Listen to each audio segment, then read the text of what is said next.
Waalaikumsalam warahmatullahi wabarakatuh. Allahumma sholli ala sayyidina Muhammad wa ala alihi. Ustaz, apakah benar sisa minum air yang telah diminum oleh kucing jadi penolak sihir? Mohon penjelasannya. Tidak pernah menemukan keterangan seperti itu. Tetapi ada riwayat dari para ulama dulu, sahabatnya Rasulullah SAW, sebelum turunnya surat Al-Falaq, mereka membaca doa-doa untuk terhindar dari syaitan. Ketika sudah turun surat Al-Falaq dan An-Nas, maka mereka mencukupkan dengan itu. Maka yang diajarkan dari Rasulullah SAW penolak sihir adalah Al-Falaq, An-Nas, Kulhu. Sudah cukup bagi sampean untuk membaca Rotibul Haddad setelah maghrib atau setelah isya. Itu adalah penolak dari sihir dan sebagainya. Wallahu a'lam bishawab. Waalaikumsalam warahmatullahi wabarakatuh. Allahumma sholli ala sayyidina Muhammad wa ala alihi. Bagaimana hukumnya seorang makmum ketika bacaan dalam sholat terdengar oleh makmum yang lain dan mengganggu bacaan makmum yang lain? Hukumnya adalah haram. Mengganggu orang salat dengan apapun gangguan itu hukumnya haram. Apalagi gangguan yang muncul dari sesuatu yang bukan sunnah di dalam sholat. Tetapi kita di dalam sholat ini perlu juga memperbaiki diri kita sendiri. Kalau dengan bacaan sholat saja kita terganggu, apalagi dengan situasi orang lewat, atau ada pesta pernikahan di pinggir rumah, kita menjadi terganggu, itu juga yang perlu dicek, bukan makmum lain saja, tetapi hati kita memang di dalam sholat tidak begitu kuat. Itu juga perlu diperbaiki dan diakui. Wallahu a'lam bishawab. Waalaikumsalam warahmatullahi wabarakatuh. Allahumma sholli ala sayyidina Muhammad wa ala alihi. Ustadz, semoga senantiasa dalam lindungan Allah Subhanahu wa taala. Amin. Afwan Ustadz, mau nanya, takdir yang tidak bisa dirubah itu kan ada 3, jodoh, maut, dan rizki. Terus kenapa kebanyakan manusia masih berdoa untuk panjang umur sedangkan tidak bisa dirubah?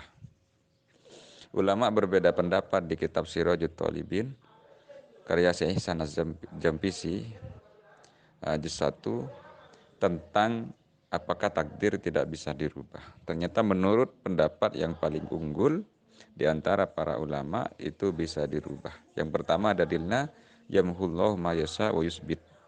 Allah bisa yamhu itu bukan merubah ya, kayak kalau di buku itu ditip X gitu, ditambal dengan yang lain gitu. Jadi Allah itu bisa merubah takdir karena yang buat adalah Allah. Tidak ada batasan terhadap pekerjaan Allah Subhanahu wa taala. Yang kedua, la yaruddul qada illa du'a. Hadis au kamakol. Tidak bisa merubah, menolak qada kecuali doa.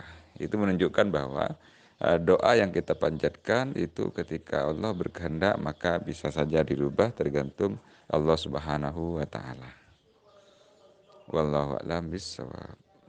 Waalaikumsalam warahmatullahi wabarakatuh. Allahumma sholli ala sayyidina Muhammad wa ala alihi. Ustaz, saya ingin bertanya, apakah termasuk dosa mengambil uang pasien terlalu tinggi? Contohnya pengobataannya menghabiskan 200.000, sama perawat yang menangani selama sakit diambil 1.500.000. Ini perawatnya ini milik sendiri prakteknya atau milik orang lain, juga harus diperjelas. Kalau milik sendiri nanti ada keterangan tersendiri, tapi kalau milik orang lain dia namanya menipu. Dari dokternya 200.000 dia ngambil 1,5 juta, kasisanya diambil sendiri, itu haram karena dia statusnya sebagai wakil.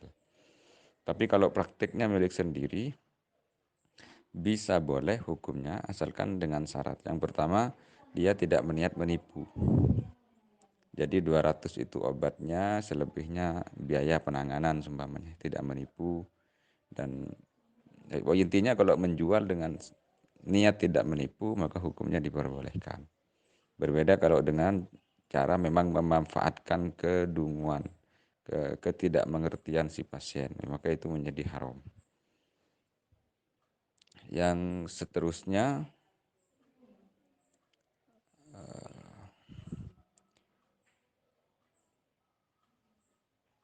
di dalam Islam itu tidak ada pembatasan harus mengambil laba berapa, itu tidak ada batasan. Referensinya di Hasyiah Jamal dan juga fatwanya Imam Yusuf Al-Qardawi. Wallahu a'lam bishawab. Waalaikumsalam warahmatullahi wabarakatuh. Allahumma shalli ala sayyidina Muhammad wa ala alihi. Assalamualaikum Ustaz, ada seorang istri punya masalah bertengkar dengan mertuanya sampai-sampai mertuanya menjelek-jelekkan sehingga terjadi pertengkaran antara suami istri. Istrinya menasihati, sudahlah jangan dengerin kata orang tua. Lalu suaminya bilang, saya nggak tahan. Saya tinggalin kamu kalau tidak tahan. Apakah ini termasuk talak, Ustaz? Talak itu pakai bahasa talak. Itu namanya talak.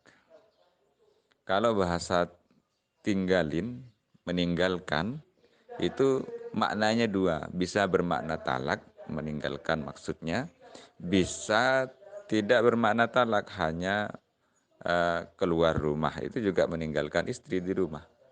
Bahasa yang punya dua makna, ini namanya bahasa talak kinayah. Bahasa talak kinayah ini tergantung niat.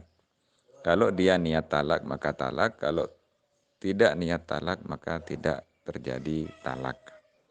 Referensinya Anda bisa baca di kitab Fathul Qorib karya Imam Abu Suja rahimahullah ta'ala wallahu a'lam bishawab.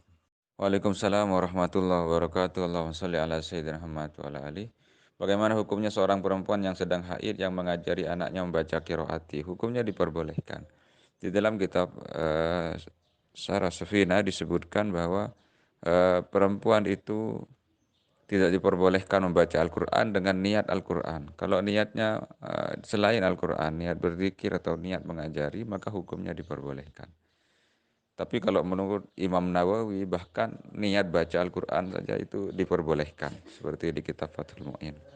Wallahu a'lam bishawab. Waalaikumsalam warahmatullahi wabarakatuh. Allahumma sholli ala sayyidina Muhammad wa ala alihi. Ustaz, izin bertanya, saya pernah bermimpi didatangi almarhum ayah saya. Dalam mimpi tersebut, ayah saya minta kepada saya untuk mencuci sarungnya yang kotor. Apa arti mimpi tersebut? Mohon penjelasannya, Ustaz. Untuk menafsirkan mimpi ini butuh pengetahuan, butuh ilmu yang mendalam dalam urusan mimpi. Imam Malik bin Anas radhiyallahu an marah ketika ada orang menafsirkan mimpi tanpa ilmu. Dan beliau mengatakan, atal abuna biirthin nabawi. Apakah engkau bermain-main dengan warisan para nabi?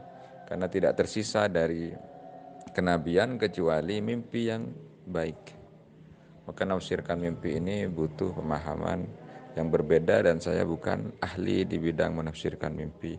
Mungkin bisa tanya kepada orang-orang kasaf, orang-orang yang arif, yang kenal kepada Allah Subhanahu wa taala. Jangan tanya mimpi kepada sembarang orang yang tidak terkenal, yang tidak kedengaran alim, maka jangan tanyakan mimpi Anda kepada orang seperti itu, akan menjadi musibah besar.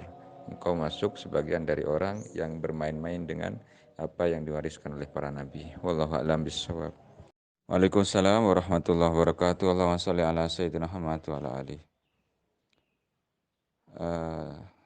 Semoga kita tetap berada di dalam lindungan Allah Subhanahu wa taala. Amin ya rabbal alamin. Ustadz, saya ingin bertanya tentang ikhlas. Seperti apa itu ikhlas yang sesungguhnya? Ikhlas ada 3 tingkatan. Yang pertama, tingkatan ikhlas takut kepada neraka. Jadi ada orang sholat karena takut masuk neraka, itu masuk ikhlas. Tapi tingkatan paling bawah. Tingkatan yang kedua, ikhlas menginginkan surga. Itu juga ikhlas, tingkatan kedua. Karena menginginkan surga, itu adalah sesuatu yang benar. Karena surga memang anugerah dari Allah untuk orang yang beribadah. Menyambut anugerah Allah tidak salah. Sholat karena pengen surga tidak masalah. Karena dengan surga kita meraih ridhonya Allah. Dengan tidak masuk neraka kita meraih ridhonya Allah. Itu sama. Adapun tingkatan ikhlas yang sesungguhnya adalah ikhlas yang tidak menginginkan surga, tidak takut neraka. Yang diinginkan hanya dekat dengan Allah Subhanahu wa taala. Ini adalah tingkatan ikhlas orang-orang yang sudah kenal kepada Allah Subhanahu wa taala seperti yang terkenal dari munajatnya Robi'ah Al-Adawiyah, yang ibadah tidak menginginkan surga, tidak takut neraka, tapi hanya menginginkan dekat dengan Allah Subhanahu wa taala. Wallahu a'lam bishawab.